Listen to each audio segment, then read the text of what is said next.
Chapter 15. The horn sounded in the background, and the drums started back up. I scanned the crowd frantically, but all I could see was an ocean of burgundy, blue, and yellow hues. It was hard to find a particular person among the masses, but then my eyes finally landed on just who I had been looking for. Sybil. And Charles, of course.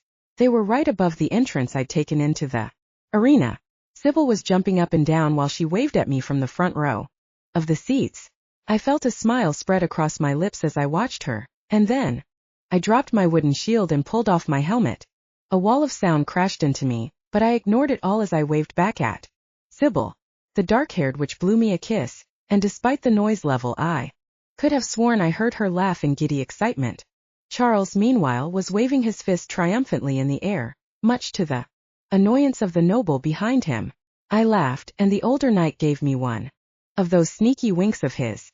Once again the werewolf had found a way to help me, and I knew I was going to have to find a way to start returning a few of the favors, but for now I decided to soak in the love from the crowd. As I turned to wave to the rest of the crowd, I saw that even the king had stood up and was now clapping. The blonde was still there, and when she caught my eye, she raised one elegant eyebrow and gave me a coy smile. She was clapping as well, but very slowly and with no intention of making any noise. I was into Sybil, but I still felt my heart skip a beat in my armor just from looking at the blonde woman. Greyback still sat next to her, so maybe the decorated knight could pass along some of her deeds, if he wasn't too upset that I just impaled his son. But even Greyback nodded to me, so I smiled and looked around the arena again. It had only been a few seconds since I'd knocked Hector on his ass, but it felt like hours. I was soaking in the adulation when I saw movement on the ground, and I turned to look. Hector rolled onto his side with my lance still stuck through his shoulder. A small pool of cerulean blue blood was beginning to form in the dirt, but he finally managed to sit up. He removed his gauntlet from his right hand, yanked his helmet off, and turned to growl at me. Then he simply stood up. A few drops of blue blood fell onto the ground, but not anywhere near as much as I'd have expected from literally having a pole rammed into you. Hector, I called out as I looked around for a squire, doctor, or anyone who could help the knight. Fuck you, Hector snarled as he grabbed the pole with both hands. He grunted, took a deep breath, and then yanked the tip from his shoulder. He started to shout, but he clamped his jaw shut and stared at me as he dropped the weapon to the ground. I couldn't believe my eyes. I knew that werewolves were resilient, but this guy had just been impaled and was now going about his day as usual, and I had to admit that however much he was an annoying little shit to me, I didn't actually want to kill the guy. Bartholomew, Hector yelled at his direwolf, who was licking the horn player affectionately. Bartholomew, we're leaving. Bartholomew quickly left the horn player alone and dutifully joined Hector, who grabbed Bartholomew's reins and started the long, slow walk back to the exit. But before he passed beneath the arch, he turned back to look at me. His eyes were narrow slits, and he seemed to want to rip me apart with just a glance. He looked like he wanted to say something, but he glanced toward the royal box and then shook his head. He glanced once more at me and then disappeared into the shadows. I let out a sigh of relief and decided it was time to leave the field as well. I turned Bertie's head, but I heard someone running toward us. For a moment I thought Hector might have returned for a last attempt, but when I looked around I saw Sebastian and Dromgoole were running up to me. Hey, I said with a grin. You did it, Sebastian declared and patted Bertie on the head. Yes, a very good job on your first joust, Dromgoole added. You know you should see the young knights when they first take to the field. Oh, it's just carnage. But you handled that like a time for that later, Sebastian cut in and then turned to me. Bertie, back to his quarters now. Dromgoole will accompany you to the royal box, where you are to receive your prizes and congratulations from the king. I managed to dismount without crashing to the ground on my backside, and I grinned as I landed on my feet with a satisfying thud. Enjoy yourself, the squire whispered before he scurried away. This way, Dromgoole ordered as he started in the opposite direction. Nodded, and I saw Sybil start to bounce up and down with excitement. I felt like I was Elvis or the Beatles or something. Charles nodded, and he leaned down to whisper something to Sybil. A moment. Crowd in the direction of the royal box. I finally started after Dromgoole, who was heading up a set of steps. Reach out toward me while they chanted my name. It was slow going and I was starting to understand why rock stars hated groupies. Bright orange hair and a yellow tunic even followed me and tapped me on my arm, insistently until I turned to look at him. Henry, yes, he asked. Yeah, that's me. I smiled and scratched the back of my head. Henry, is it true that this is your first joust? He asked eagerly as his eyes widened. I looked around for a second and realized that all eyes were glued to me. This was crazy. Yeah, I said casually. That was my first time jousting. How do you think I did? It was snarky, but they loved it. And looked around at his friends. Are you being coy? He replied. I got a little lost in being admired for a second, before I heard Dromgool's. Henry, the squire called out, and I looked around and then located him next. Thanks guys, but I've got to get my prize, I said as I eased away from my fans. I bounced up 2 steps at a time until I met Dromgool at the entrance to the royal box, paneled with dark wood and included much more comfortable seats, a railing, a balcony so the view would never be blocked by someone below standing up. The king was seated on yet, with cushions. Greyback sat next to the king at the moment, and the old knight. Greyback boomed and held his arms out expectantly. I felt Dromgool poke at my leg, so I made my way over to Greyback. Long time. I was shocked that he could pick me up so easily while wearing his old man. Thanks, I sputtered as he put me back down. Well done, boy, the knight laughed, rooting for more. But there's nothing I love more than watching a young knight. You are a great asset to Lupercalia, my boy, a great throne, and grab something from the ground. Henry, close your eyes, the king instructed. Oh, you love games far too much, Greyback chided with a laugh. We all don't spoil this for me, the king replied with a grin. I haven't had this, I asked. I opened my eyes to see the most adorable puppy I'd ever seen in my entire life. It was black with big green eyes and enough fluffy fur that it reminded me of a rabbit. It looked so tiny in my hands that it was almost impossible to believe that it would grow into a large direwolf that would accompany me on my quests. But for now, it sniffed my hands with excitement before its eyes met mine. The bright green of its eyes and the pink of its tongue were the only bright spots of color on my new puppy. The rest of the details were lost in the ultra-black coat, and all I could think of was the color Vantablack. Sire, I stammered as I looked up to him and back down at the puppy. This is amazing. He's one of the strongest in the litter, the king assured me. As long as you spend time together and bond, he will be one of your greatest assets as a knight. He will make a loyal companion and be a friend on your quests. I can't thank you enough, I said with a smile. And that of course is not all, the king continued. Your portion of silver for your success today will be found in your private quarters. I hadn't even remembered that I was also going to get paid for this. This was completely awesome. Suddenly from behind me I heard a desperate gasp. Ooh! I heard Sybil coo. Please, please, please, can I hold the puppy? I turned around to see her hands were pressed against her pale cheeks.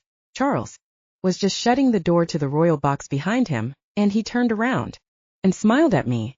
Of course you can hold him, I laughed. I handed the witch the puppy, which looked substantially larger in her small, delicate hands. As she took the little puppy from me, she looked up into my eyes. Oh, she blushed. And well done on your first joust. I felt a jolt of heat rise up my spine as she batted her eyelashes at me. Oh, you know, I laughed. No big deal. Ooh, she squealed as the puppy licked her nose. He's the cutest.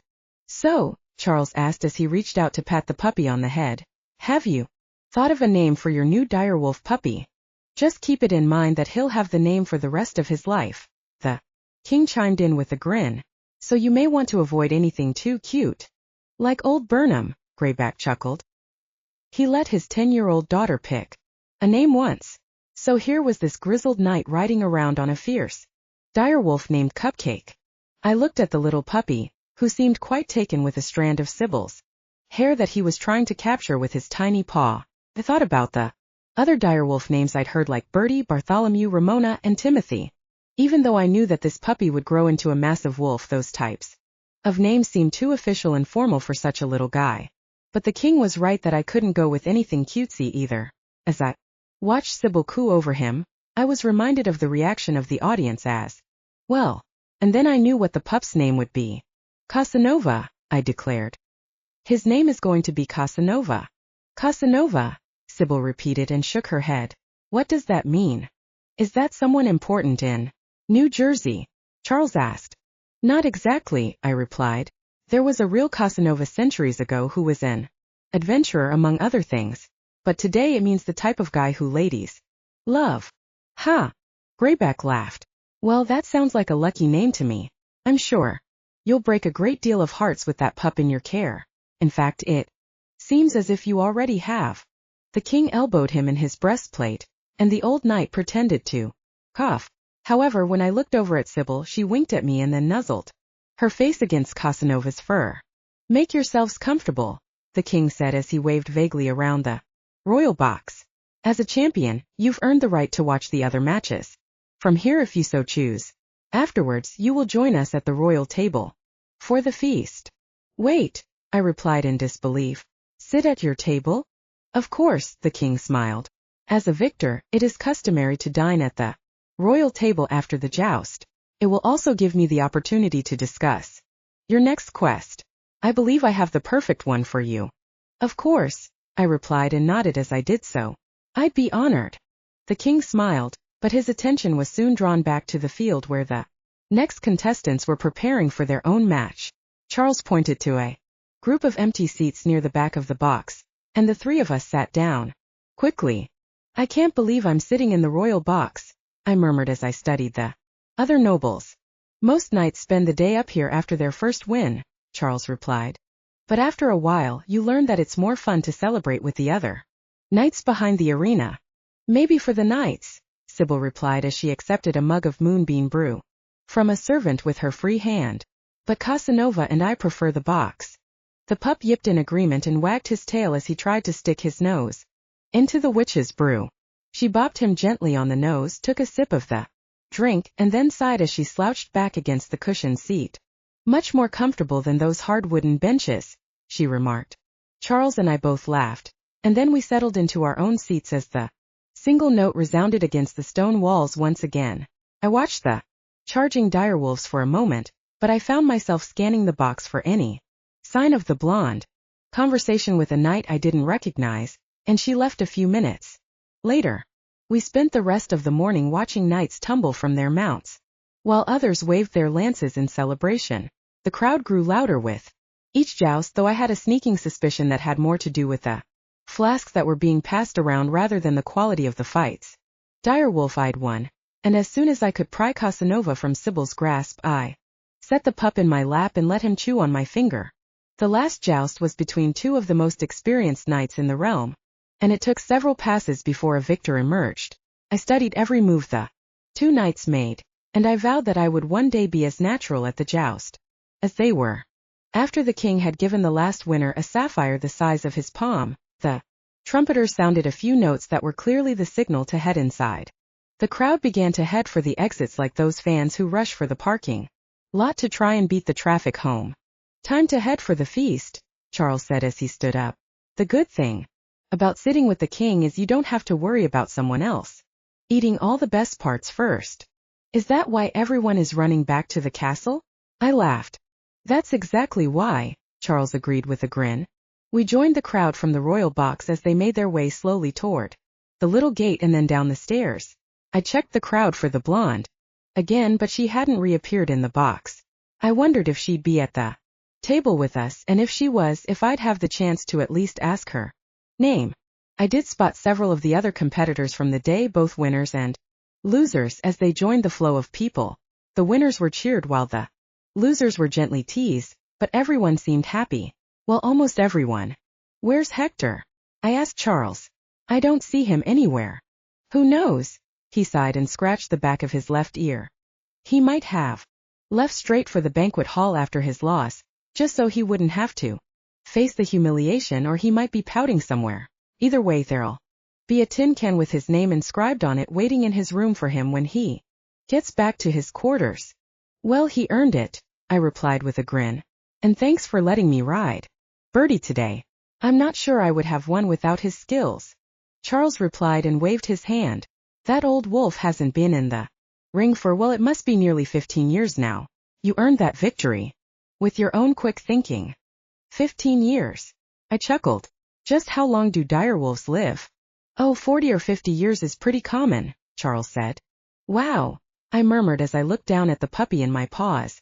I can't believe that this little guy will grow into such a big direwolf, Sybil said as she snatched the puppy from my grasp and gave Casanova a kiss on the forehead. He'll grow quickly, Charles warned. Direwolves reach their full size in a matter of months. We reached the arched exit to the arena, and I stopped for one last look at the place where I'd had my first big win at the joust. That I wasn't facing down a werewolf on a direwolf, and for a moment I wondered if this was actually real. Wait, I said to Charles. That thing Hector did when he tried to jump at me with his direwolf. Is that legal? I was wondering about that myself, Sybil added. Wasn't completely illegal, but it was a dirty trick. Direwolves aren't allowed to pounce during a tournament, but if the parties are still a certain distance apart and the direwolf doesn't rise to his full height, it isn't considered a pounce. Either way, it shows poor sportsmanship to bend the rules in such a fashion. He got what was coming to him back there. Onto the ground from the pole in his shoulder came back to me. Everyone in the audience was shocked. When he did it, it's like he's programmed to publicly embarrass himself. He's from a storied family, Charles replied. There's a lot of expectations on his shoulders, and just as many doubts as to whether he'll live up to the name. It still doesn't excuse his behavior, Sybil sniffed. The witch and the knight started to discuss some of the other matches, and I found myself watching the people again. It was midday by then, so everyone had been up since dawn. Yet everyone looked happy and energized, unlike most of the office workers I usually saw at lunchtime in the store. I was about to ask Charles about it when I finally spotted the blonde. At least I was pretty sure it was her. I could only see the back of her head, but no one else had that really pale blonde hair. She was with 4 other noblewomen, all in ankle-length dresses that brushed the ground ever so lightly and chainmail vests that glinted in the sun. The blonde, however, wore navy blue suede leggings that clung to her perfectly. Round ass, a black and white checkered tunic, and a chainmail vest like the rest of the women in her group. Actually, she was the only woman who wasn't in a dress, a fact I hadn't really registered until I saw her moving through the crowd. I wondered if she had to deal with snarky comments just because she chose to be comfortable, though I didn't realize I was still staring at her until she looked over her shoulder and straight at me. A surge of warmth made its way up my spine as she let her soft brown eyes float up and down my body and then raised an eyebrow in approval. Her cheeks blushed a perfect shade of pink, and she brushed a wisp of her curly blonde hair behind her right ear. She bit her lip and smiled coyly at me, seemingly unnoticed by her friends. Her teeth dragged across her bottom lip. I noticed how plump her lips looked. I couldn't help but imagine myself nibbling on them as I dragged my tongue across her rosy face. I looked around at Sybil and Charles, who were chattering about direwolves. For those brief few seconds, this mysterious blonde and I were in our own little world. But she looked away a moment later, and time returned to normal. A woman in a burgundy dress said something to the blonde, and she rejoined the conversation, without so much as a glance in my direction. But I saw the blonde lean in close to the woman on her left and whisper something into her ear. The other woman responded and then said something to the group. There was an explosion of laughter, and all 4 women turned to look at me for a moment. I felt like I was back in high school, but in a good way. I pretended not to see the girls who were obviously interested in me, but out of the corner of my eye I could see them sneaking glances with raised eyebrows and nods of approval. We'd reached the stone steps to the palace by then, and the quartet of women scurried up the steps and out of sight. I still had no idea who the blonde was, but I decided I would ask Charles as soon as we were seated. I love the feasts on jousting day, Charles said. The cooks always outdo themselves. I can't wait, I replied. Especially if you're sitting with the king, Sybil whispered and smiled up at me. I can't imagine he's ever even tasted so much as a burned piece of toast. Can I hold Casanova? I whispered back. Of course. She laughed and placed the tiny ball of fur in my hands. I held him up to my face and he licked my nose. My heart really was going to burst, and I wondered when I'd become such a sucker for a cute face. He really is adorable, I said. I don't care what Charles says, Sybil replied. I just know he'll always be adorable, even when he's fully grown. Casanova wriggled in my hands and sniffed at the other people in the hall. He was anxious to get down and explore, but there were so many people that I was worried he might get crushed underfoot. So I patted him on the head, held him up to my face, and promised to let him go for a romp as soon as the meal was over. These stairs are killing me, Sybil panted when we reached the top of the staircase. You'll have to get used to them if you're going to stay here with me, I pointed out. Is that an invitation? She teased. Before I could respond, the door to the banquet hall was opened and the noise of the celebration spilled out. I could hear glasses clinking, people laughing, and someone trying to sing loud enough to be heard over the noise. Smiled down at Sybil, took a deep breath, and then stepped into the noise, right behind Charles. It took a moment, but the partygoers spotted my arrival. First it was just those closest to the door who cheered and called my name, but soon the rest of the crowd joined in. Damn, I could get used to this. This way, Charles whispered as he tugged on my arm. We made our way to the dais, where the throne had been replaced with a long table. The king was already there with a few of the other winning knights, but there were still enough seats for me, Sybil, and Charles. When I stepped onto the stage, I glanced back at the banquet hall to drink in the sight. Lavish bouquets of wildflowers lined the tables atop tablecloths with sparkling bead patterns that depicted the night sky. Long blue, white, and yellow ribbons hung from the ceiling, while 1,000 candles gave everything a warm glow. To the victors, a voice shouted. To the victors, the crowd chorused. Mugs and glasses clinked together for a moment, and then most of the people took a deep sip of whatever they were drinking. This is unbelievable, I trailed off. My mind was totally blown. The change between when I'd first arrived couldn't have been more dramatic. The whole court had gone from sneaking glances at me and sneering at me with suspicion to smiling at me and raising their glasses to my success. And all it had taken was a successful quest and a strong win at the joust. This way, I heard a voice say, and when I looked down, Sebastian was standing by my feet. Hey, I called down to him. I'll show you to your seat, Sebastian added as he walked along the length of the table. Another round of cheers went up for one of the other winning knights as he stepped into the hall, so I knew that there was at least one more knight heading for the dais. There were 3 seats together near the middle, which is where I thought Sebastian would take me, but instead, he led Sybil and me to the end of the table and seats next to the king. We have a cushion for Casanova, Sebastian said as he held out his hands to me. I patted the little ball of fur, who opened his tiny mouth and yawned, and then handed the pup to the squire. Sebastian accepted the direwolf carefully, like I just handed him a very expensive piece of glass, and eased the pup onto a blue velvet cushion that was hidden in the shadow next to my chair. So sweet, the king said as he grinned at the puppy. Hank, Sybil whispered. They're all in human form. Oh right, I replied and closed my eyes. I shook my head as I imagined my human form, and I felt the strange tugging sensation that meant I was changing shapes. When I opened my eyes, I'd shrunk back to my human size, but so had my armor. My gauntlets fit perfectly, as well as my kneecaps and my breastplate. How is that even possible? This is amazing, I said out loud. Yes, they've done a rather beautiful spread this time, haven't they? The king agreed as he selected a hot roll from a basket. Sybil nudged me, and the 3 of us sank into our chairs. Your Highness, Sybil asked as she fingered the bouquet in front of her. How do you grow irises at this time of the year? They are so temperamental even at the best of times. I'm afraid I don't know much about growing plants, he replied. But I do. No, we have a hothouse where the staff grow many of the flowers we use and the plants we eat. If you're really interested, I'm sure we could arrange a tour or something. I'd enjoy that, she said with a blush.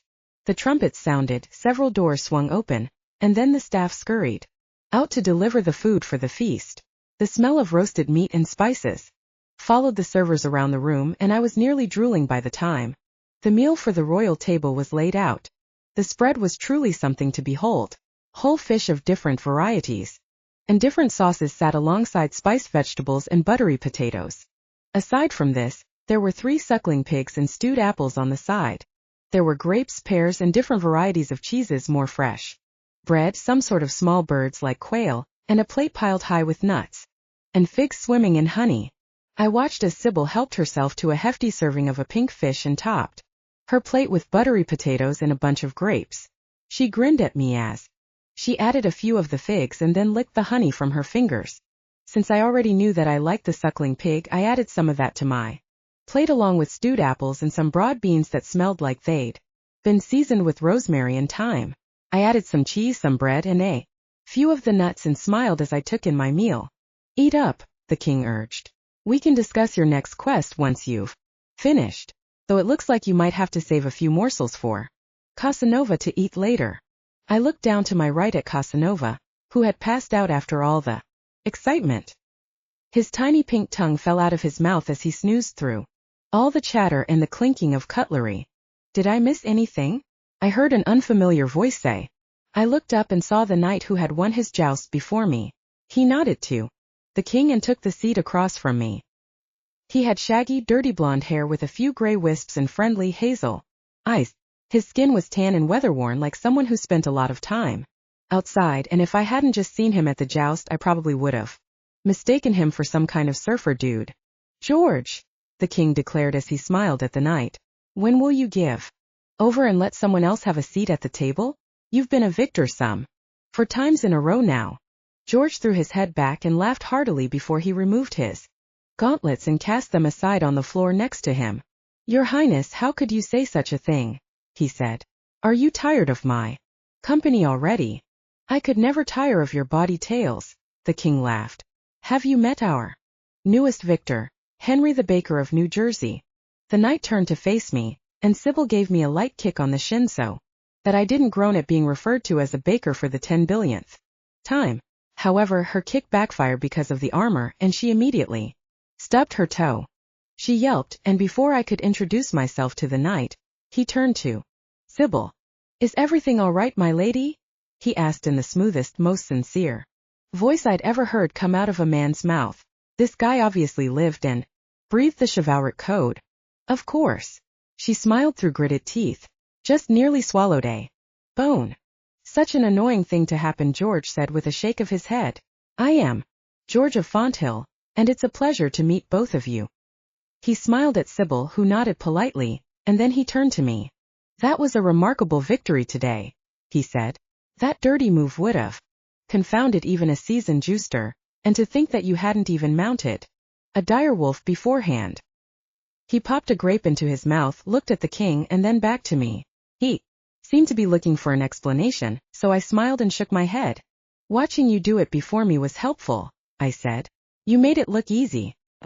Figured all I had to do was do the same thing. It's second nature at this point. He laughed and leaned back in his chair. In fact, the justs are the only reason I come to the palace. For which I haven't quite forgiven you, the king chuckled. You make me feel like I'm poor company. Not you, your highness, George assured him quickly. Never you. But there are plenty of troublemakers here that I would rather avoid. So you've told me, the king sighed. So you live in Fonthill? I asked after a moment of awkward silence. I do, George said as he started to fill his own plate. That's southwest of here, isn't it? Sybil piped in. Indeed it is, he nodded. I am a knight of the realm, but I like to stay in the country. Keeps me feeling young, and I feel like I'm better prepared for battle. I can see that, Sybil replied. The king grunted and took a sip of his wine, and I realized that this was probably another sore point between the two men. This was going to be a short conversation if we kept running into all these uncomfortable topics. Would it be rude to ask how old you are? I asked since I couldn't think of anything else. Of course not, he said and laughed. I'm 54. I almost spat out the mouthful of beans I just shoveled in, and I'm sure Sybil was about to kick me again until she remembered the armor. You're 54? I asked. I didn't want to sound rude, but this guy looks seriously good for 34, much less 54. George is in line to be one of our most decorated knights, the king said, even though he chooses to live a life in the country and dress like a peasant. He adamantly refuses to become a moon knight and take his place in my inner circle. The king raised an eyebrow, which George responded to with a sly smile. Oh, come now, George protested. But it is true. It's the way I prefer to live my life, even though it isn't typical. George forged his moonsword at the ripe age of 32, which is almost as unheard of as your victory today, the king continued. Moonsword? I asked, but then I remembered that werewolves earn their Weaponry. George turned to his side and fumbled around for his sword, which he pulled out delicately. Like the swords of the other knights of the realm, it was incredibly tall and decorated with several gems. However, this obviously wasn't something that he just held at banquets. There were nicks and scratches from battles, and the leather wrapped around the hilt was stained and worn. Of course, George was still too young and agile for retirement, and it seemed like he had no intention to stop fighting until he absolutely had to. I forged this with moon silver that I gathered from a nest of vampires some 30 or so years ago, the knight said.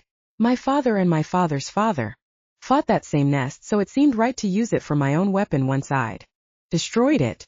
The bastards were always finding more victims to turn into vampires, and they plagued our little village of Fonthill for generations. How did you destroy the nest? I asked. This guy had the voice of a storyteller, deep and comforting, and I felt like I wanted to learn everything he had to share. Well, it wasn't easy, he laughed. They had overtaken an old inn, one that had been there when my father was young and had seen generations of travelers. But 5 vampires had managed to force their way inside, and despite the efforts of the owner, anyone who didn't flee was killed or turned. So it came down to me and my only backup, my trusty direwolf, Judith. He took a bite of some herby potatoes and nodded like he was being transported back to the scene. I'm a skilled knife thrower, and I had brought 10 daggers with me just in case, he continued. But it's important to remember that even though vampires are persistent, they're dim. I set up traps in the inn to make the sound of footsteps as well as a bear trap, and all of the vampires eventually gathered in one room. My older brothers told me about this, Sybil said with excitement. It was all anyone could talk about for a long time. He gave her a sly wink and turned back to me. Vampires, like werewolves, can only be slain with silver, the knight said. Their skin is thick and taut like a corpse, but as I'd hoped, one was caught in the bear trap and couldn't escape. The others tried to come to its rescue. Then what happened? I asked as he paused to eat another forkful of potatoes. I killed most of them quickly with the daggers, he replied with a glint in his eye, and 2 more with my axe. But that left one who was smarter than the average vampire. Oh, Sybil struggled to hold back her excitement. Is this the one you killed with the chain? Yes, he replied. This unusually persistent vampire tried to taunt me. His master had been killed by my father in a similar siege many years ago. I don't know how familiar you are with vampires, Henry the Baker, but vampires do not age and they do not suffer from diseases. The only way to destroy them is with silver. I've heard that, I replied as I nodded slowly. The things this vampire said weren't only cruel, but perverted and suspicious, George said. He awakened an anger in me so feral that I simply plucked the silver necklace I was wearing from my neck, and I strangled him with it. It seemed relatively tame compared to everything else, but Sybil was still wrapped with his story. But that's only part of it, right? She asked, and the knight laughed at her enthusiasm, but he nodded in agreement. Your brothers must have some good sources, the knight noted. It sounds like they learned all the details. But in any case, you're right. I was so angry that I pulled the chain hard enough to decapitate the creature. I brought the head to the king, and because of that, I became a knight of the realm. That's insane, I said as I tried to imagine how much strength it would take to even do that. And you know what the moral of that battle is? He asked. I looked at Sybil, who shrugged and popped a grape in her mouth, so I turned back to George. Don't piss off a werewolf, I suggested. I like that, George said. I might have to add that as the second moral to the story. But the first lesson is don't ever doubt silver. It'll prove itself in the most exceptional circumstances. And that, as George mentioned, is how he went from knight-errant to knight of the realm, the king said. Though what he neglected to mention was that the head proved useful in finding other vampire nests. That's why he was promoted. You can use the head to find other vampires? I asked. Not a good dinner-time discussion, the king replied. Best left for another time. Oh, sure, I said as I looked between the knight and the king. So, once my moon silver sword was forged from the loot I collected in that battle, I could officially be called a knight of the realm, George said. Huh, I muttered. The forging of a moon sword is what distinguishes a knight-errant from a Knight of the realm, George explained. Once the king agrees, of course. Of course, the king replied. So that was it. Once I was in a battle that was lucrative enough I could get the materials I needed to forge my own sword. I was shocked at how youthful and vigorous George seemed for his age. The life of a knight seemed like a lot of work, but this guy seemed like one of the most content people I'd ever met. George was happily chewing on a piece of hen as he watched me, and he grinned, like he knew what I was thinking. He started to reach for his cup, but then his eyes moved to the right and he tipped his head in a sign of respect. Your Grace, George said. I looked to my side and found the mystery blonde smiling at. Chapter 16. The king snapped his fingers and Sebastian came rushing to his side. Yes, sire. Sebastian puffed. Bring Miss Blueclaw a seat at once, the king said. Thank you, your highness, the girl replied and offered a brilliant smile. Sebastian ran off with more haste than I'd ever seen from the little guy, and returned a moment later with a wooden chair with a burgundy velvet cushion on the seat. The squire seemed to debate for a moment where to put the chair, so the blonde pointed to a spot between me and the king. Thank you very much, Sebastian, the woman said as she sat gracefully in the chair. If I'd been back in New Jersey, I would have guessed that she was a chain smoker. She had the deepest, smokiest voice I'd ever heard on a woman, but I didn't get the impression that she smoked. It was almost like she didn't even have to bother to speak in anything more than her faint, smoky drawl, because speaking in a normal voice would have just been too much effort for her. It was sexy as hell, like Lauren Bacall. She looked at me and swiped her curly blonde hair behind her ears. Tabitha, she said as she held out her hand. Pleasure to meet you, Tabitha, I replied as I took her hand and shook it. It was incredibly soft, like she had never seen a day of hard work in her life. But when she shook my hand back, she had a surprisingly firm handshake. I just wanted to see your new direwolf puppy, she said with a smile. My friends and I were admiring him at the joust. But I see the little one has fallen asleep. I peered down and saw that Casanova was still snoring happily on his cushion, with only the occasional leg twitch to show that he was still alive. He's had a tiring day, I guess, I said and shrugged. Not as tiring as you, she purred as she studied me. My friends and I were wondering who was going to win the puppy. I'm glad it was you. It's rare that you find genuine newcomers in the palace. So you spend a lot of time here? I asked. Tabitha is the daughter of Hieronymus Blueclaw, one of our most revered knights, the king said as he tuned into our conversation for a moment. Thank you, sire, she said politely. The king nodded and turned back to George. Tabitha waited until both men were locked in their own conversation again before she gave me a wink and a sly smile.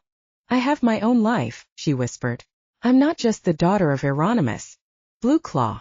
Still, that's not a bad thing to be, Sybil noted as she stared at the blonde. Tabitha was considering her response when the king stretched and stood up. He nodded at George and a few others at the table before he gave me a wink. I need to spend some time with the other knights and nobles, he said. Part of my royal duties. But stay here and enjoy the food. I have an announcement to make, and you should be here for that. I'm sure I can find plenty of reasons to stay, I replied with a grin. The king chortled as he summoned Sebastian, and then the pair joined the crowds below. I watched the two men stop and greet various people with smiles and slaps on the back, and I realized that the king was in many ways just like a politician back home. I'm also glad you won the puppy, Tabitha said. I'm sure you'll take much better care of him. She smiled at me and then looked toward one of the tables and saw Hector had finally made it to the feast. My nemesis was seated next to George's opponent, and neither man looked very happy. But Hector must have been watching the royal table, because he quickly realized that Tabitha was looking in his direction.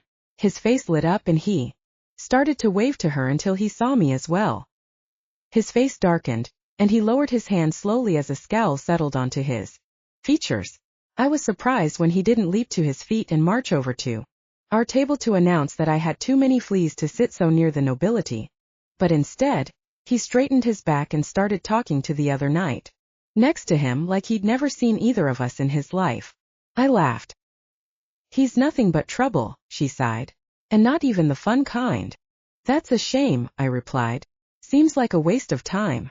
You have no idea, she said and laughed. Her eyes ran over my body again, and I found myself studying her plump lips and long eyelashes. Felt like every detail of this woman, from the way she spoke to the way she looked, was just the height of decadence. I asked. He's been a pest, she replied. He's wanted to marry me since we were both 10, and he's been his same sour self that entire time. But you must have a lot of people who want to marry you, I said. You have the looks, the wealth, the title. Which is all good for the husband, she sighed. For Lupercalian noblewomen, though, getting married can be a death sentence of sorts. How so? How much do you know about the training that we receive? Tabitha asked as she glanced at Sybil. Don't look at me, Sybil said. All I can tell him about is pig farming. And hunting for herbs and plants in the woods, I added with a smile. Well, Tabitha sighed, noblewomen are expected to run the household, help our husband with his affairs, and even provide comfort after a battle. So, we're trained from a young age to handle all these tasks. We're also taught through, since we can't shift. By the time we're ready to marry, we've learned accounting, management, combat skills, and basic medical care. And yet most of us will spend our time just sitting around the palace because the men think we're too delicate to do anything more. That sucks, I replied. It used to be like that where I'm from as well, but that's not true anymore. Women can do whatever they want with or without a. I'd like to see such a place, Tabitha sighed. I can't believe it really exists. It exists, Sybil replied. And it's a wonderful world. Tabitha's eyes narrowed as she looked at the witch, but Sybil smiled and popped a grape into her mouth. What is this dream world you come from? Tabitha asked as she turned to look at me. New Jersey, I said. Please tell me about it. I tried to remember what had amazed Sybil the most about my hometown, since that seemed like the best way to demonstrate how different it was. Sybil, for her part, watched me with a smirk, but it was clear she wasn't going to help me with this. I shook my head at the witch and then turned back to the noblewoman. Well, for one thing, I said, every type of food is available all of the time. You can have whatever you want at your fingertips. Don't you think growing up in a palace is exactly like that? She laughed. Okay, time to step up my game. But this is for everyone, I said. Not just the nobility. Of their own accord, I added.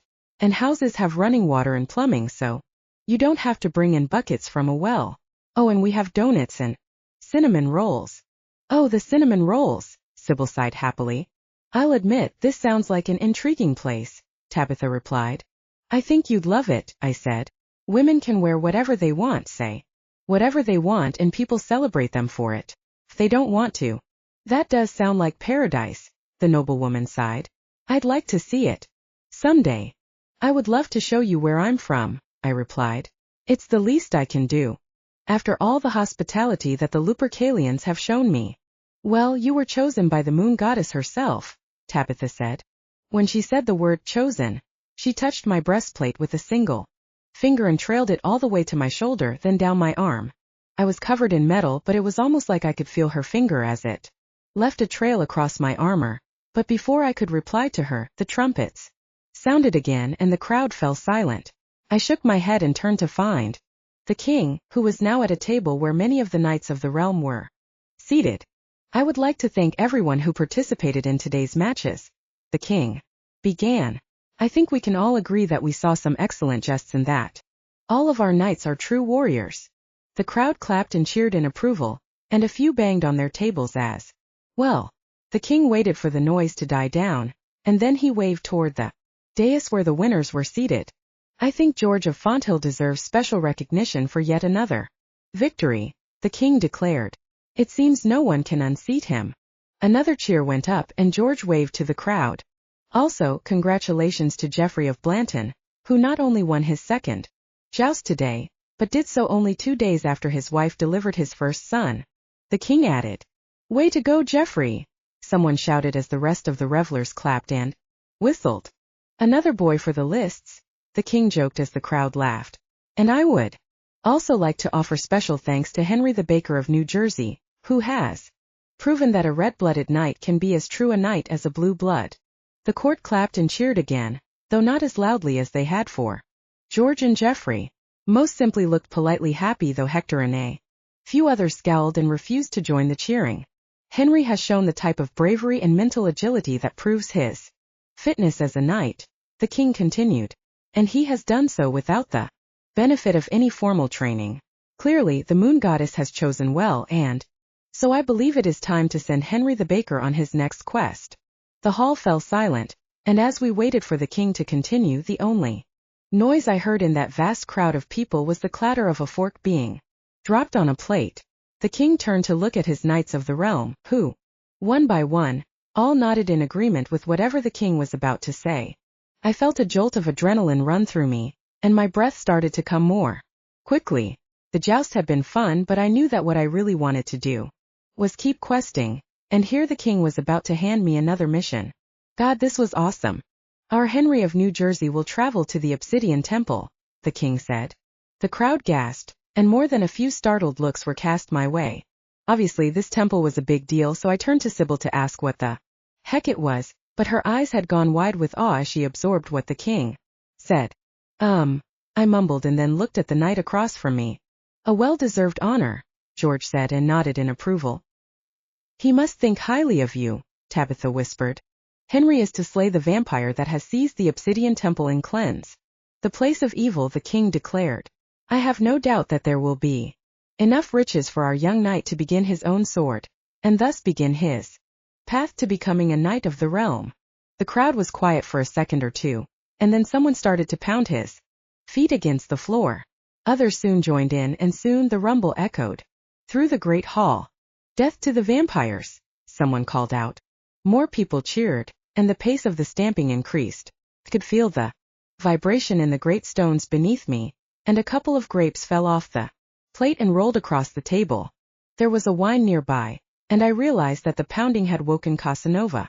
The pup was looking around the room in confusion, but before I could move, Tabitha scooped him up. Oh, puppy, Tabitha cooed. Monster yet. I'm quite sure that's not the only furry monster of yours she wants to pet?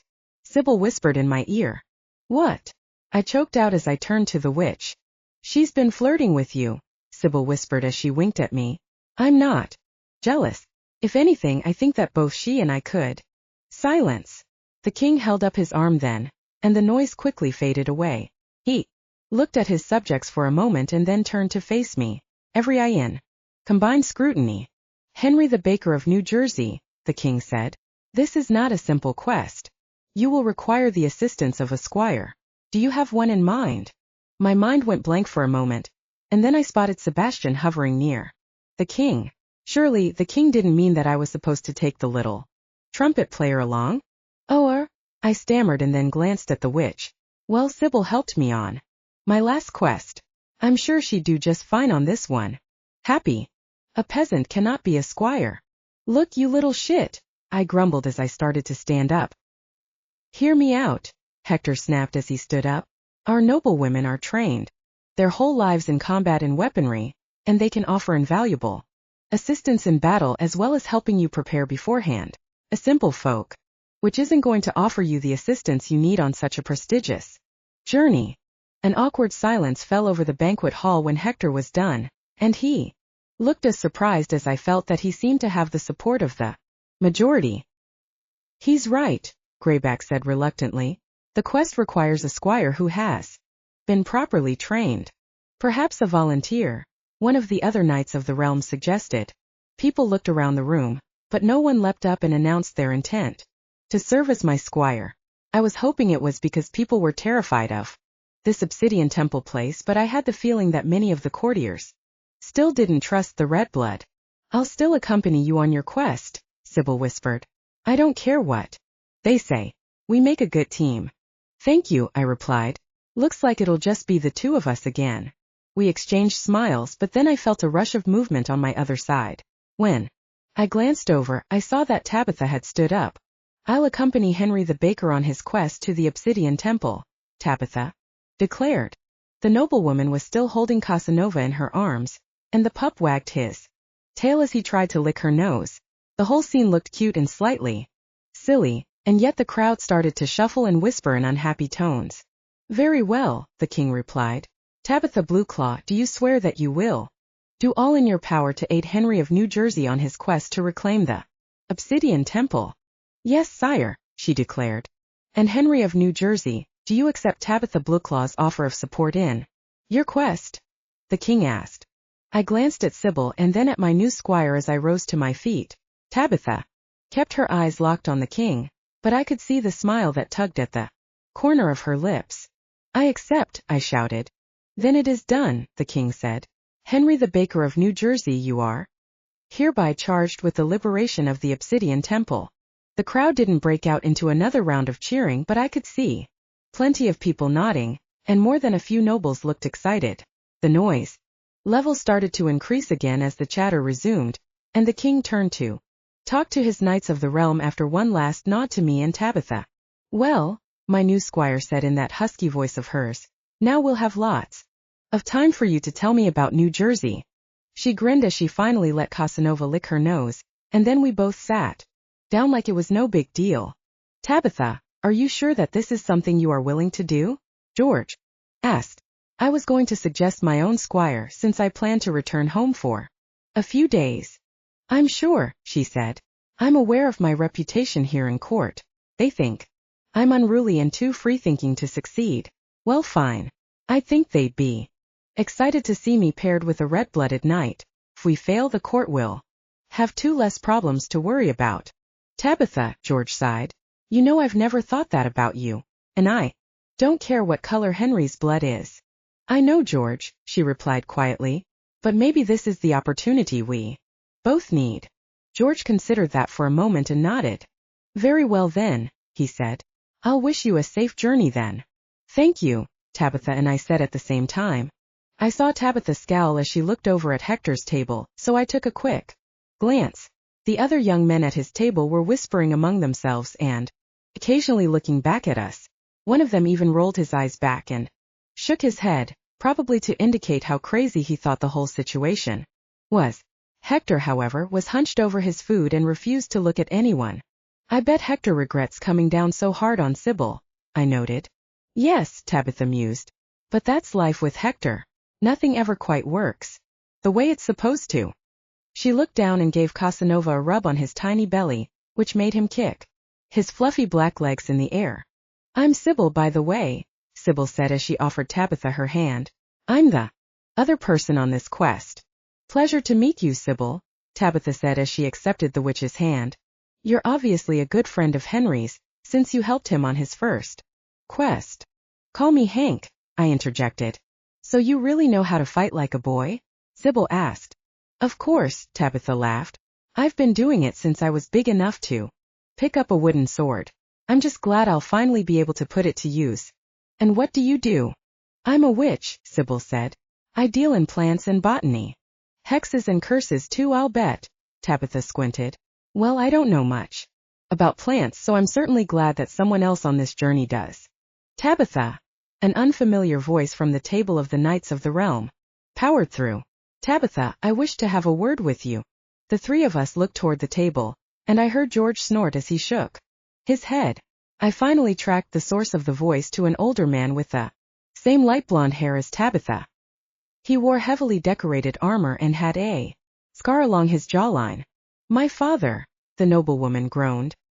He's either going to try and convince me to stay here or lecture me about what I need to take on the quest, like I would forget 15 years of training.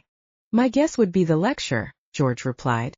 Since you've spurned all of the young questing knights at court, he's probably hoping a successful stint as a squire will rehabilitate your reputation. Tabitha rolled her eyes as she handed me Casanova, but she gave me a smile before she slipped away. She spurned all of the knights? Sybil asked a moment later. They've all asked for permission to court her at some point, George replied. She basically said no to everyone, even if her father agreed. She did try to serve as a squire, I think, twice before. Both of those ended in disaster as well before they'd even left the palace. The other knights said she wasn't obedient enough. I don't need someone obedient, I replied. I need someone who can help me understand what I'm facing and how to defeat it. George looked at me shrewdly for a moment and then smiled. I'd say the king chose well for this quest, George commented. So no one else wants her? Sybil asked. Well, Hector has asked for her hand in marriage, George replied. She turned that down as well. I like her even more just for that, Sybil laughed. So, what do you know about this obsidian temple? I asked. It's considered one of the great wonders of Lupercalia, George replied. It has existed in some form or another for centuries, and it was blessed by the moon goddess herself. However, it has been under siege for years now by a vampire named Wenderoth. Wenderoth, I repeated. Yes, he added. He's managed to seize control of the temple and grounds. How? I asked.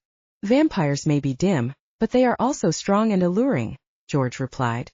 They know how to lure people in, and even if the victim realizes that it's a vampire, it's often too late. Vampires can move quickly and can pin someone before they even have the chance to draw a weapon or cry for help.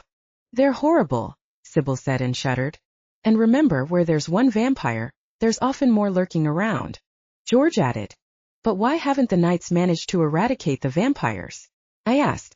It's a problem we've lived with for generations, George said and shook his head. With each generation we've gotten stronger and better in battle, but the same is true with the vampires. We can't seem to get far enough ahead to defeat them once and for all. I looked up at the tapestry that loomed over our heads. I knew that it was supposed to depict a story of triumph and success, but in some ways it felt like a kind of warning as to what would happen if we didn't succeed in our mission. Henry the baker, the king said as he returned to the royal table. Will you be ready to leave by tomorrow morning?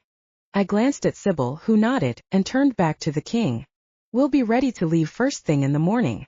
Good, the king replied and then looked around the room. Ah, I see your squire is receiving some last-minute instructions. Tabitha, who had been kneeling next to her father, stood up quickly and looked toward the dais. Yes, my king, she called out. Your knight wishes to leave first thing in the morning, the king replied. You might want to retire from the festivities, so you can prepare for the quest. I assume you'll want to meet him at the drawbridge with everything prepared and ready to go. Of course, sire, Tabitha replied and curtsied. The noblewoman planted a kiss on the top of her father's head and then hurried toward the door. If she was disappointed to be missing out on the rest of the party, she didn't show it. She looked radiant as she made her way through the crowd, and I had to grin when I caught the longing look that Hector cast in her direction. That was a nice save, sire, George noted as the king slumped into his seat. Tabitha will be offering prayers of thanks for your timely intercession. They'd have been here all night discussing everything that was required, right down to the exact number of grains, the king chuckled. And you know, Tabitha, she would have argued with her father about every detail just to annoy him. True, George agreed. But don't worry, the king quickly added when he looked at me. She'll be an excellent squire. She knows how to prepare better than most of the knights in this hall. You won't regret having her along. I nodded in agreement, but before I could offer my own views on Tabitha, Sebastian approached our table with his trumpet clunking along beside him. Henry, the little man squeaked. I must admit that due to some administrative issues, the moon silver you won from the joust has not yet been delivered to your quarters. The king shot a scowl at Sebastian, who wiped away a bead of sweat that was rolling down his face. For the sake of convenience, the small squire continued, I thought it fit to ask whether you would rather collect your prize yourself or have it delivered to your room later. I was about to say that later would be fine since I would be leaving again the next morning, but then I stopped and considered my prize for a moment. The moon silver was fine as far as it went, but I couldn't do much with it back on Earth without attracting a lot of attention, and I figured I'd earn enough from my quest to build up my armor and weapons in Lupercalia, so maybe I could swap the silver for something more useful. Sebastian, I responded, I'm actually very glad that the moon silver hasn't been delivered. Oh, he asked in confusion. I'd like to do a trade, I said. A trade? He stuttered and glanced at the king. I'm intrigued, the king said. I'd like to trade the moon silver for an equivalent value of moon beans. I said. Sebastian looked up at me blankly, and the king looked around like he thought someone was about to jump out and announce he was on candid camera. Sorry, George said. Did you say you wanted the value of your prize in moon beans? Yes, I shrugged. Then I won't have to buy them myself. But, George protested and shook his head. Why would you need to buy them yourself? To sell the brew, I replied as if that was obvious. Well, the king harumphed. It's an odd request, but one that's easily done. Sebastian, see to it. Yes, sire, Sebastian replied and ran off with his trumpet banging behind him. Moonbeams, George muttered and shook his head. If the man wants moonbeams, so be it, the king said. But Henry, I really do want to wish you good luck on this quest. The obsidian temple is very dear to us Lupercalians. It has been a sacred place for generations, and it would go far toward lifting the spirits of our people if they could safely visit there again. I'll do my best, I promised. We've already seen your best, the king chuckled. I think you're up to the task. What do you think, fair witch? I agree, your majesty, Sybil replied. Then go with the goddess, the king said. Now where's that juggler? Entertainment, George yelled as the king pounded the table. The cry was repeated several times until a small service door opened and a group of tumblers and jugglers entered the room. The crowd cheered and all eyes turned to the agile performers. Hank, Sybil whispered, why did you ask for moonbeams over moon silver? I looked into her bright green eyes and knew that it was time to go. You'll see, I smiled. But first, let's go back to our quarters. We have a busy day tomorrow, and I want to pay my sister a visit before I go on this quest. An eager smile spread across Sybil's lips. Really? She asked. Really, I said. She held Casanova up to her face and gave him a kiss on the top of his head. At that moment I wished I could have been a tiny puppy in her arms, but being a wolfman wasn't a bad alternative. It was a pleasure to meet you, I said to George as Sybil and I stood up. The pleasure was all mine, George replied with a grin. Safe journeys and I'll see you when you return. I nodded, made a small bow to the king when he glanced in my direction, and then led the way to the hidden door at the back of the stage. I hated to leave Tabitha with the task of packing, but I needed to make sure that I fulfilled my promise to my sister as well. It was time to head back to New Jersey. Chapter 17. I feel like the Tin Man, I said as I started down the winding staircase. A Tin Man? Sybil asked in a confused voice from behind me. It's from a movie that I used to watch as a kid called The Wizard of Oz, I answered. Ooh, a wizard, Sybil said. I've never met a wizard from Lupercalia, but I'd love to see the kinds of things they're working on. We don't have wizards back where I'm from, I smiled. And the one in the movie turned out not to be a real wizard. That's not a very good story, she replied. Well, the story wasn't really about him, I said as I clanked down the last step. It was really about a girl named Dorothy and the friends she made on her journey to find the wizard. The Tin Man was one of those friends. He was hoping the wizard could give him a heart. I opened the door to the portrait hall and waved Sybil through. When she and Casanova were clear of the door, I stepped inside as well and let the door close behind us. I'd like to see this movie, she replied. But first you need to tell me why you want the beans. You'll see, I promised as we moved quietly across the cowhide carpet. She pouted, but I didn't say anything else until we'd reached the end of the hall. I opened the door again and waved her through again, though she still gave me a pouty look as she stepped past me. I could hear the voices of other knights echoing along the corridors, and it was pretty clear that most of them had probably been drinking heavily. Reminded me of a college dorm rather than a military barracks, and I wondered if the palace cooks had their own secret recipe for a hangover cure. I can't wait to get this armor off, I said. It must be hot, Sybil commented as she buried her nose in Casanova's fur. Well, it's not the most comfortable thing I've ever worn, I agreed. Though, this armor is a lot more comfortable than that tin can I was wearing when I met you. You do know how to charm a girl, she laughed. I try, I replied. Say, are we allowed to keep Casanova in here? I didn't think to ask anyone, but I know that the direwolves are usually kept in the stalls.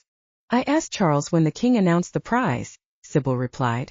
Puppies like this spend all their time with their masters, so they bond with them. Once he's full grown, he'll live with the other direwolves. You must have been happy to hear that, I said with a grin. Maybe just a bit, she said. I knew you would win. I opened the door to my room and saw that it was exactly as I had left it. The tousled sheets were still on the bed, the mannequin stood in the corner, and my Hulk t-shirt was draped across the wood chest. But there was also a giant canvas sack of beans on top of the chest as well. And I mean giant. If I'd wanted to, I could have curled up in a ball and slept in the sack. Wow, Sybil purred as she stepped into the room. I can smell those moon beans all the way from here. Yeah, and they smell great, I replied. Here you go, sweetheart, Sybil said as she walked over to the bed and set Casanova down on one of the pillows. The pup curled up into a ball, bit the tip of his tail and then looked at us inquisitively with his big flying saucer eyes. He wagged his tail as he waited for some signal about what would happen next. Help me out of my armor? I asked as I pulled my gauntlets off. I'll set you free from your armor if you tell me why you wanted to be paid in moonbeams, she replied. All right. I rolled my eyes playfully. So you remember how my sister Ava and I were obsessed with the moonbeam brew that you let us try? How could I forget? She smiled and unfastened my breastplate. Well, I replied, I thought of an idea for a little business model. My voice echoed through the metallic breastplate as she helped to lift it over my head. And what would that be? She inquired. I think that Lupercalian moonbeam brew could sell for a lot of money back in New Jersey, I explained. I mean, you saw how we reacted to it and we're coffee connoisseurs. Imagine what a random guy who just wants to grab a cup of Joe on his way to work would think. Every day for another cup. Who is Joe? She asked with a puzzled expression. And how do you get him in a cup? Oh no, I said quickly.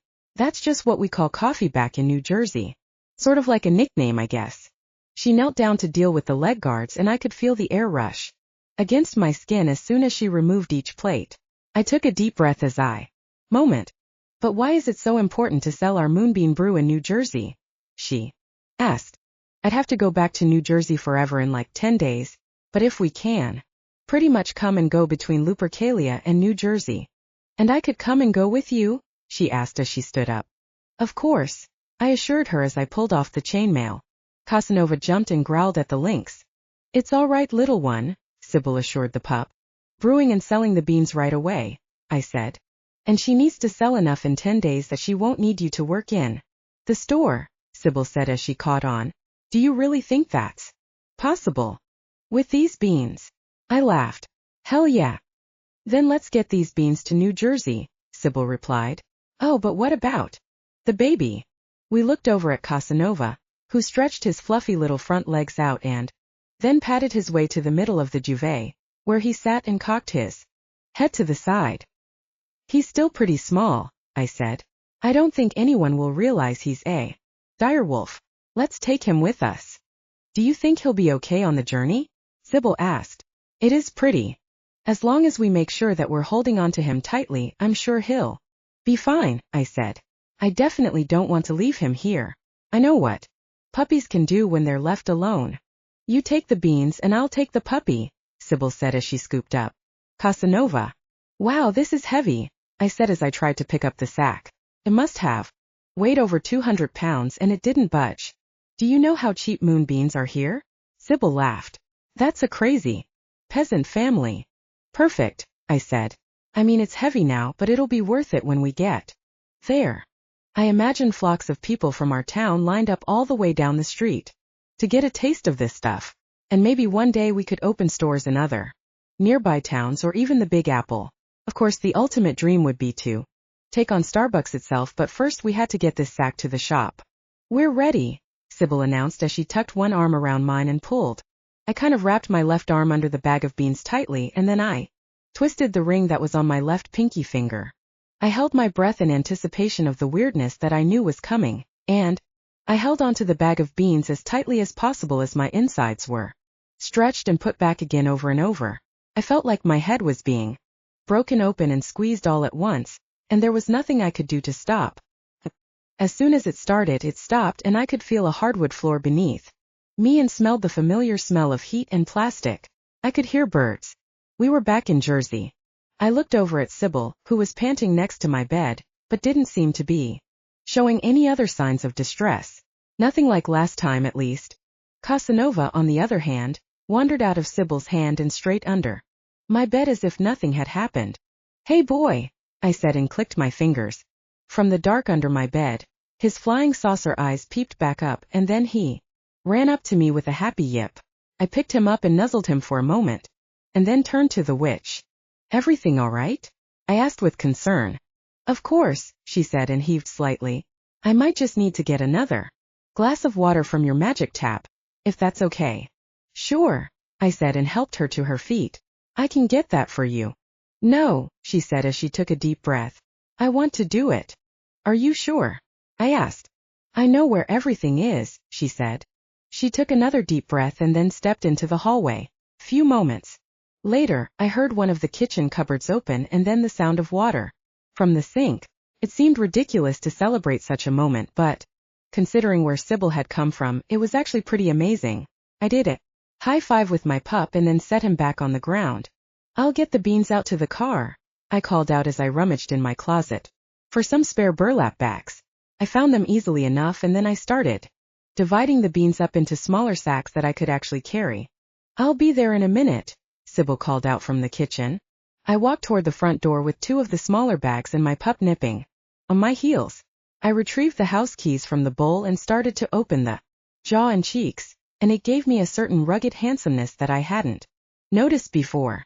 No wonder Tabitha and her friends found me so interesting. My reflection is so clear, Sybil said as she stopped next to me. She turned her head to one side the other and held her hair up. Maybe I should start doing my hair in braids like some of the noblewomen. She smiled back and then snatched Casanova when he tried to bolt through the open door ahead of us. Not so fast, buddy, she said. There wasn't a. My grass was starting to turn brown, and I knew it was only time before one of the neighbors stopped by to comment on it and ask if I needed help with the sprinkler system. Here we go, I huffed as I lugged the sacks over to the Jeep. I opened the door, tossed them onto the back, wiped the sweat from my forehead and then helped Sybil into the passenger seat. Yippee, she yelled. We're going back to the store. I turned the car on so she could get some air, and then I made 2 more trips into the house to get the rest of the bags. Once my loot was loaded up, I climbed into the driver's seat, and as I shut the door behind me, I looked over at Sybil and Casanova. It was a perfect sight. My woman and my loyal puppy in my car in my hometown. We were in the first stages of building an empire, one that would span 2 worlds, and that was something no one else could claim. I was grinning as I started the Jeep, and though Casanova barked at the growl from the engine, he seemed to enjoy the trip to the shop as much as Sybil did. Sybil talked to the puppy the whole time, and the direwolf watched the town go by with great interest. Here we are. Sybil giggled excitedly as we pulled up in front of the shop. Let's be quick, I said as I hopped out of the Jeep. We do need to be ready to head out on a quest tomorrow, so we can't just hang out here the rest of the day. Of course, Sybil replied as she hugged Casanova close. I tugged the first 2 sacks from the back of the Jeep, somehow closed the door, and then lugged the beans into the store. The little bell over the door announced our arrival, and the cold blast of air from the AC felt good after a day of jousting. I spotted Ava, who was leaning over the counter and doing some stock reports with the calculator. Her long dark hair was pulled back into a functional ponytail, and the green t-shirt she wore revealed the summer tan that had bronzed her skin. She looked up with a blank stare, like her mind was so lost in the ledger that she wasn't really seeing me. Hello, sister, I said playfully. Oh, Hank, she said as she recognized me. And, Sybil, was it? Yes, it's good to see you as well, Sybil replied. What are you doing? I laughed as I carried the sacks toward the counter. Oh, I don't know, she said. Numbers and stuff. Shit you are supposed to be doing. But why are you back here again? And what the hell is that thing?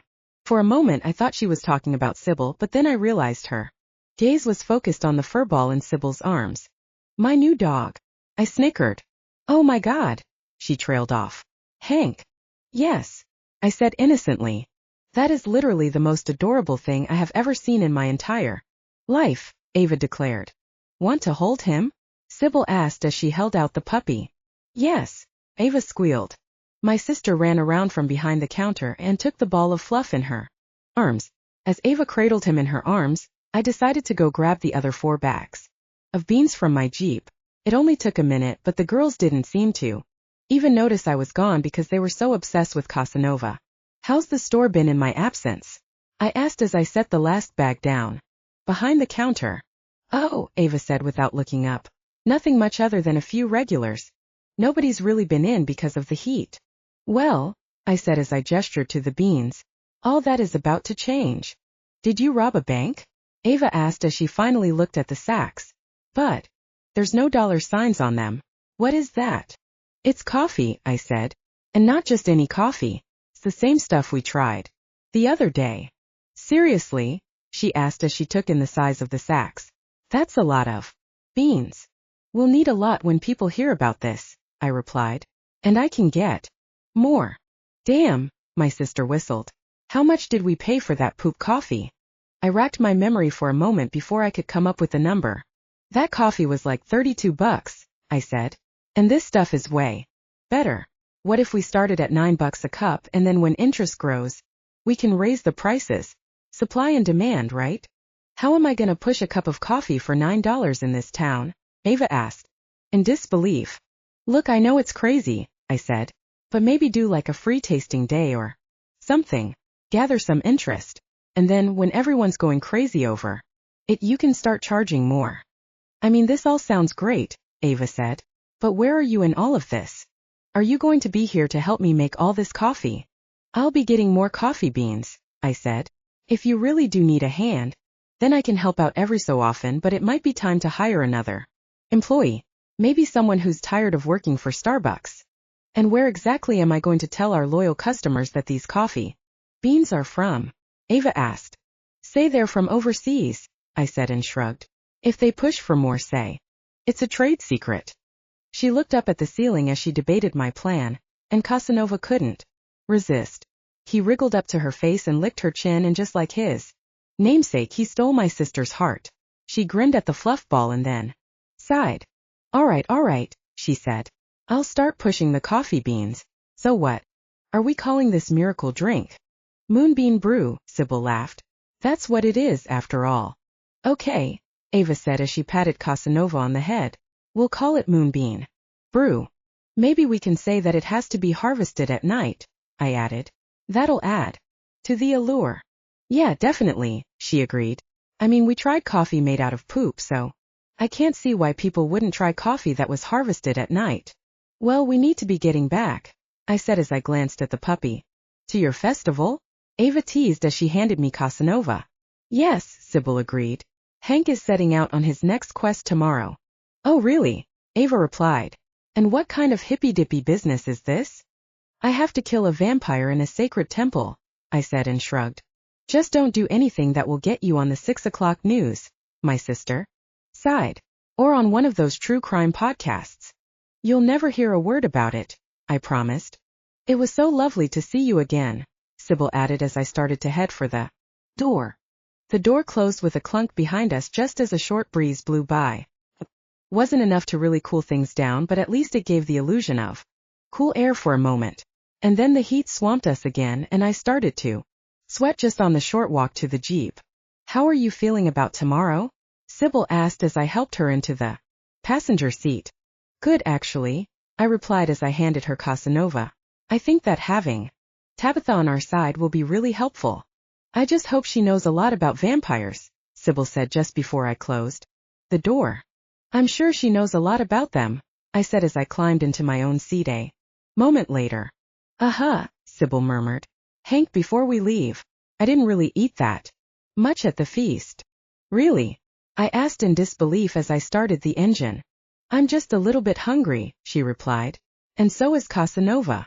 The puppy yipped and wagged his tail in agreement, and I knew that we wouldn't return to Lupercalia until we made another run to the grocery store. Anything you're in the mood for in particular?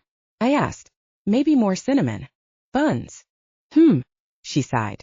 Then I remembered how futile it was to ask a girl what kind of food she was in the mood for. It almost always ended in circles of indecision, and that was with women who were familiar with the food. And we don't even have to get out of the car. Oh, she wriggled in her seat, which made Casanova yip excitedly in return. I pulled out of my parking space and drove to the next intersection. I made a left-hand turn instead of a right, and pulled into the burger joint a couple of blocks later. It was just a local place with an 80s color scheme, but what is this place? Sybil asked as she took in the turquoise sign with Moo Burger spelled out in magenta letters. It's very bright. It's a restaurant, I said as I joined the line for the drive-thru. Is that supposed to be a cow? She asked as she pointed to the logo. What happened to the eyes? Those are shutter shades, I laughed. They were super popular years ago. And what do they serve here? She asked. The best burgers in town, I said as I pulled up to the speaker. Good evening and welcome to Moo Burger. A scratchy voice mumbled from the speaker. What can I get for you guys tonight? Sybil gasped and Casanova whined in response. I'd like 2 classic cheeseburgers and 2 Cokes, I said and then looked at Casanova. Oh, and a kid's burger plain? The scratchy voice sounded. 2 cheeseburgers, 2 Cokes, 1 plain. Kid's burger coming right up. That'll be $17.20. Pull up to the window. Is this going to be as good as the cinnamon buns? Sybil asked as I drove around the corner and stopped behind a minivan packed with kids. Definitely, I said as I reached over to the glove compartment and fished around for some change. I always tried to keep a few bills in the compartment in case of emergencies, but I couldn't remember if I'd refilled it after my last stop for gas. Took a deep dive, but my fist finally closed around a few bills, and when I pulled it out, I saw I had a 20 and a 10. The van finally drove off and I pulled up to the window with my money at the ready. I recognized the redhead on duty, who was a frequent visitor to the bookshop. She sometimes picked up coffee, but mostly she browsed the books, and usually left with the latest mystery. Oh hey Hank, she said. Remember me? You really helped me out a few months ago when I needed to order a geometry textbook at the last minute. I racked my mind for the specific order, and then it came to me. She'd lost her book in the middle of the semester, and the usual campus bookstores couldn't get a replacement for at least a week. But I managed to find a tiny distributor upstate who still had a few copies and was willing to ship overnight. Yes, I smiled. You're Rita. She smiled and then handed me a big paper bag with our food, which I took from her and carefully placed on my lap. Here, I said as I started to hand her the 20. Oh, don't bother. She shot me a smile and waved her hand. You really helped me out of a sticky situation that time, so it's on the house. Oh wow, I responded. Thanks so much. No problem, she smiled. You guys have a good one. And by the way, that is the cutest puppy I have ever seen in my life. He is pretty adorable. I laughed. You have a good night. Thanks, you too, Rita replied. What a strange place, Sybil said as I headed for the exit. But whatever is. And that bag smells incredible. I had to admit, the smell of the burgers wafting up from the paper bag was kind of heavenly, and that deserved a special spot to consume our meal rather than the seats in my old Jeep as we drove down Main Street. There was a lookout point that was popular with teenagers that offered a great view of the river, and if there was enough time it would even give Casanova a place to run around. I know just the place where we should eat this, I said as I made a right turn. Sybil hummed softly to Casanova, who was curled up in her lap and probably asleep. It was a pleasant little tune, and I found myself humming along as well until we pulled into the lot for one of the prettiest spots in the state. Hank, Sybil sighed. This is beautiful. There was a low fence that marked the edge of the parking lot and a couple of empty cars, but other than that there was nothing but nature. Ancient trees glowed in the fading light while the sun-dappled river splashed over rocks before disappearing around a bend. Birds hopped between the branches and a pair of squirrels chattered at each other. It is pretty nice, isn't it? I said. Want your burger? My what? The witch asked. I reached into the bag and pulled out one of the cheeseburgers that had been wrapped in wax paper. On the paper was the logo of the cow in shutter shades. Here, I said. It'll blow your mind. Sybil unwrapped the burger and blinked at it, while I pulled the 2 Cokes, my cheeseburger, and Casanova's kid's burger from the bag. I noticed the pup had woken up as soon as Sybil unwrapped her food, and I quickly fed him some of the patty before he could try to steal hers. Go ahead, I said as I unwrapped my cheeseburger. I took a large bite to demonstrate and made happy yummy sounds as the perfect blend of sauce, meat, and pickles danced on my tongue. And while the food in Lupercalia had been delicious, there was just something about a really good burger that was hard to beat. Just use your hands, I said and took a sip of the Coke. I thought New Jersey was supposed to be more civilized, she said with a grin. But she held the thick patty on a bun up to her mouth and took a giant bite. As she chewed, a wave of ecstasy lit up her face. Her eyes widened and she started to chew more slowly so she could savor every bite. Hank, this is incredible, she moaned. This is one of the best things I've ever tasted. Right, I replied and took another bite. For several minutes, the only sounds were of us smacking our lips and chewing our food. Even Casanova seemed to love the meat patty, and he wagged his tail every time I gave him another bite. "And what are these?" Sybil asked when she'd polished off the last bite. "I saw you do something with this tube." "It's Coke," I replied. "You just suck on the straw, that's the tube, and the drink comes up." "Why not just sip from the cup?" she asked as she picked up her drink. "Well, it's supposed to keep the drink from spilling over you while you drive," I said. "Ah," she said and nodded. I showed her how to use the straw, and she placed her lips over the tip. She sucked so hard that she nearly choked herself, but she caught on quickly. After she recovered from her coughing fit, she tried again more slowly. "It stings," she said and laughed. "But not in a bad way." "Those are bubbles," I said. "I've never tasted a flavor like that before," she mused. "What is this made out of?" I tried to remember if I'd ever heard anything about the ingredients in Coke. There was water and sugar, sure, but I had no idea what actually gave it the flavor. Nobody knows," I replied. "It's a closely held secret, so no one else can make it." She nodded. "That makes sense. If I knew how to make this, I wouldn't want to share it with anyone else. I want to keep it all for myself, like you and Moonbeam Brew." By now, the sun had disappeared behind the trees, and the sky was slowly beginning to turn a deep blue color. I thought about taking Casanova for a quick walk along the path, but Casanova was splayed out across Sybil's lap again, and a soft snore was the only sound he made. "How about we head back to Lupercalia?" I said. "I'd like a good night's sleep before the start of the quest tomorrow." "Absolutely," she agreed. "And I have a few things I need to prepare as well." I turned the key and the engine grumbled to life. As I pulled back onto the road, I felt like we'd accomplished a lot even though we hadn't been in Jersey all that long. I couldn't wait to see the lines of people that would be winding down the road just for a cup of Moonbeam Brew. The lights started to come on as we drove back to the house, and Sybil oohed at every porch light and street light we passed. She clapped her hands when we passed a neon sign for an all-night diner and waved to a couple who were waiting for the bus. It was so ordinary to me, but it made Sybil happy. Decided I would bring Tabitha as well, just so she could see a world that would appreciate her feisty independence. "Here we are," Sybil murmured as we pulled into the driveway. "I'm quite tired." "It's been a long day," I replied as I shifted into park and turned off the engine. We climbed out of the Jeep and headed to the front door. Casanova was still sound asleep in Sybil's arms, though the witch looked like she was ready to head for bed as well. And now that I thought about it, I was starting to feel like I needed a long rest. Neither of us spoke as we entered the house, and Sybil started back to the bedroom while I made sure to lock the door. When I caught up with her, she was sitting on the edge of the bed, and she yawned as she looked around the room. "It's a wonder that you found Lupercalia," Sybil said, "or that you would want to return to it. Life here is so easy." "It is," I agreed. "But that's what I like about Lupercalia. There are challenges that I have to meet, and I feel like I'm really making a difference. Here, I'm just another consumer." She murmured as she stood up. "I'll have to think about that." She slipped her arm through mine, held Casanova to her chest, and nodded to let me know she was ready. "Here we go," I said as I twisted the ring. I was starting to get used to the sudden blackness and the pulling sensation, but it still felt weird. I felt like the boundaries between my body and Sybil's dissolved and were all put back in the wrong place. Felt like ascending and descending in a single elevator both at the same time.